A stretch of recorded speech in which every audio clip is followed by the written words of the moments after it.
It's a moment I've been waiting for a long time. I'm sure a lot of us feel that way. So thank you for the time that you give. So I've been doing a lot of work on myself for a while now. That's the problem. Too much effort. We want to hear you say, I've been doing a lot of play on myself. A lot of play on myself. And it's how I feel right now. Yes? Because I've never enjoyed what I do as much as I do now. Yes? And it's recently that I really understood what it means to enjoy the journey. Yes? And I feel very blessed of where I am in my life, but I know I brought myself here. Yes. I'm very grateful. It's part of, like you're saying, you don't rely on your past or look back in your past. But at the same time, where I'm at right now is I have a burning desire that I've had for so long, even when I was a little girl, living during a war. And it's amazing how the universe and the law of attraction works, because everything I've ever asked for as a young kid has manifested. But it's amazing to see the journey I've had to go through. And now I appreciate it so much more. And I understand why I went through what I went through to get to where I am today. And I know if I didn't go through that, I wouldn't appreciate where I am today as much as I do. But part of what I do is being a mentor and a coach to so many people. And I love it. I love it with every inch of my body. And it was a discussion I was having with my brother, actually, is we want to love ourselves and we want to focus on ourselves, but I have this desire to give so much more than what just me, and to just make such an impact in this world. And I'm on that path of getting there. And I just want a little clarity about, is that okay to want to give and make such a big impact in this world? Or is it just okay to just focus on me? So I'm just a little confused as to... Well, your desire for impact on the world is for me. Can't separate one from the other. You can't separate why something feels good to you. In other words, of course, you are an uplifter to the very core of your being. And even something as simple as driving down the street in the city where you live and seeing the premier tires for sale at an incredible bargain, you would want to tell others about it. Of course, you want to share what you feel is of advantage to you. And of course, you want to be an uplifter. But we don't see any way of separating. When we say to people, you are naturally selfish, or when we are accused of teaching selfishness, we always say, yes, indeed we do. Because if you're not selfish enough to care about how you feel, then you can't tap into the energy, and then you don't have anything to give anyone anyway. But as you are caring about uplifting, you have to understand, or you have to accept, or you have to acknowledge that if seeing someone thrive feels good to you, how do you separate whether it's for them or whether it's for you? And we wouldn't spend too much trying to do that. Usually when people are saying, we've had a few experiences, quite a few experiences, it's rampant among you, where someone will be explaining to us why they want to win the lottery, and then they will quickly insert, oh, and I will share it with a lot of others, and I will do a lot of good with the money. And we say, you can keep it all for yourself. In other words, you don't have to justify winning the lottery by being so quick to share it with others as if you are not worthy enough to receive it. And so there's a little bit of that that's sometimes mixed in with the idea that I want to help the world. And it gets a little confusing to you when you hear us say things like, the world doesn't need your help.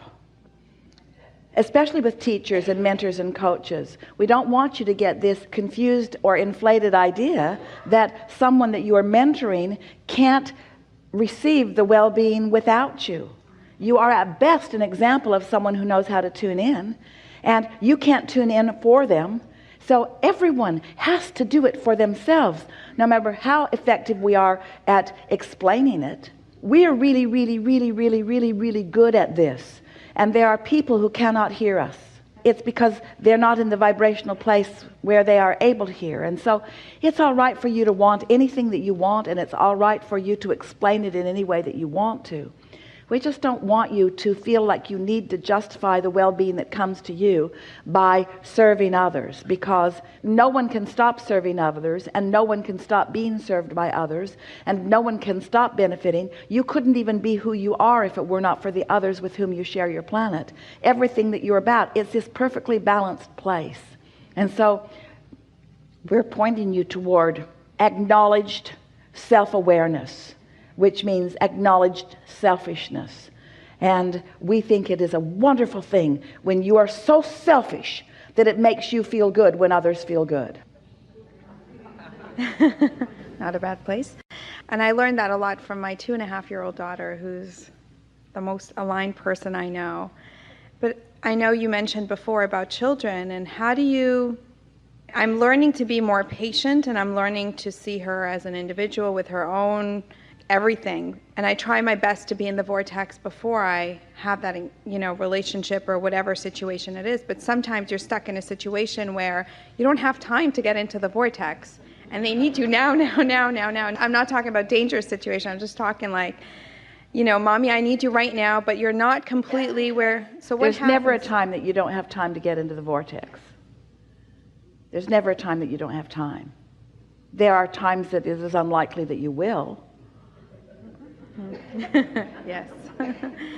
And my other thing It just has to be a higher priority. Okay. When you say sometimes you are experiencing difficulty with patience, like what? If I've had a bad day, which now I'm a lot more Well, then aware. just give it up. Say to your child, I've had a bad day. It's not going to be fun to be around me, so I'd go find other things to do and other people to be with. Because anything you do with me is not going to go well, and you're going to probably get blamed for a whole bunch of stuff that's not your fault. That's a good one. Yeah. So make yourself scarce. Thank God I don't have as many bad days as I used to. And I've learned recently to love where I am even when I'm not feeling good, because I know that it's just part of Well, the that's process. crazy talk. But not beating myself over, just... But you can't love where you are when you're out of the vortex. Those two things do not go together. We agree not to beat up on yourself about it, certainly. Yes. But to say, I love myself in this foul mood that I am, will only exacerbate it more, because you're not in love with your disconnection. You might be aware of it. You might be feeling compassion for yourself, as your inner being does, because your inner being is certainly not blaming you or pushing against you. Your inner being is understanding, you see. Sometimes people use words that defy how they really feel. Yeah. Esther's friend says the words don't match the music, so to speak. And so to say, I love where I am, when you clearly know that you're out of the vortex, that you're not in the receiving mode, that you're not tuned in, tapped in, turned on, maybe a better thing to say is, I appreciate my guidance system that lets me know where I am. And while I may not be able to do that much about it right now because of whatever momentum has been taking place, I certainly can do something about it while I sleep and wake up looking for something more. You see what we're getting at? So would you say meditation or napping, it doesn't really matter, right? I guess it depends on what feels right for you at the moment. Both will stop the cycle. Both will slow the momentum. Meditation is more productive because when you meditate and your vibration raises, you actually have the experience of moving with your vibration as it raises. Where if you take a nap, there's been no conscious movement of energy. But to say, I'm going to meditate into a higher vibration, usually while you sit there for that 15 or 20 or 30 minutes or however long you're giving yourself, you're just arguing with yourself usually. You're not quieting your mind. And so in that case, the nap is better. Whatever it takes to stop the momentum. Okay. Sometimes, from your experience with children, sometimes you can just distract them by holding something shiny up over here. And so it's the same process that you do with your 2-year-old. Do it with yourself. Just hold something shiny up over there that distracts you from whatever it is that's bothering you. And if the shiny thing doesn't work, then meditate. And if the meditation doesn't work, then take a nap. This process of really making the strong point to yourself that you mean to be in alignment with who you are just makes it so that more often you are. But we agree wholehearted with you. Don't beat up on yourself when you're not. Yeah. And my last thing I want to ask about is when you're surrounded by a spouse or husband or partner or whatever that isn't always on the same vibrational level, and you're trying so hard to stick to who you are and follow your gut. And but you see, in this case, you're not trying hard to stick to who you are, because you've just pointed out that they're not in alignment with you. So by your observation of them, you've already introduced resistance into your experience. And you want to blame it on them for not being up to speed with you. But really, you're the only one who's not up to speed with you. They can be not up to speed with you, and you can be up to speed with you. Mm-hmm. And you won't even notice if they're not up to speed with you if you're up to speed with you. okay. They'll just look cute. They'll just look like somebody trying to learn something, like your children when they're learning to walk and they fall down. You don't say, "Get up, you little dummy." You think it's cute how they can't walk. You think it's cute how they try. So the same is true of yourself or anyone who isn't up to speed with who you are. Isn't it cute as they are out of alignment with who they are? Okay. Yeah. Okay. Yeah. Thank you so much. Something more? Really helpful. No, I think I'm good. Thank you.